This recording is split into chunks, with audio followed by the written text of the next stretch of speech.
Hello leaders, Patrick Jinks here, leadership and strategy coach and president of the Jinks Perspective. Our weekly videos on our channel are pre-recorded and scheduled, and they'll continue with our normal content, but I wanted to take a quick moment and share some of the Jinks perspective on this crazy time we find ourselves in this year. I'm seeing a ton of great resources for leaders, and I remembered this morning a simple little framework for leading in crisis that I developed with a client a couple of years ago. We sort of co-created this, even though he didn't want credit or mention. So to keep our conversation and his company anonymous, I'll just say this was truly one of those magical moments in coaching when the coach and the coachee produce something together.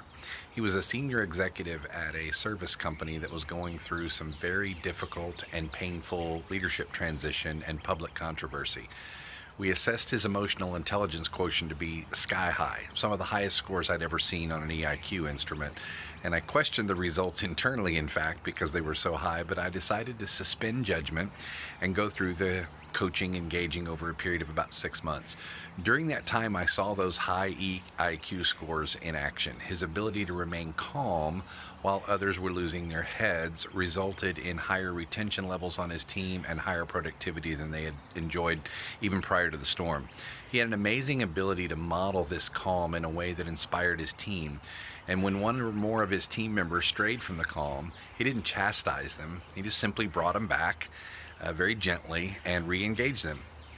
He was a master at this, and it was partially his personality, but mostly his emotional intelligence. Together, as we tried to put a picture on the framework he was demonstrating naturally, we came up with an acronym to recall in times of crisis, a reminder of how to treat the team. The acronym is CARE, C-A-R-E. C, remain calm. Let the team see first that you are calm. This is the modeling part of the framework. Marshall Goldsmith once shared with me that for a leader, it's always showtime. Your team is watching you, and how you act makes a difference. Next, A, acknowledge. Acknowledge the difficulty. Don't pretend there are no real issues. The issues are real. Acknowledging them validates the feelings of others and sometimes can even diffuse them. R, recognize. Recognize publicly the good work you see in others. Focus on the positive things people do in times like these and let them know when you see good in their work. This encourages them and it inspires others on the team. You're in essence extending the modeling. And E, engage. The leader I was coaching shared that the CEO had told everyone, just keep your heads down and continue working.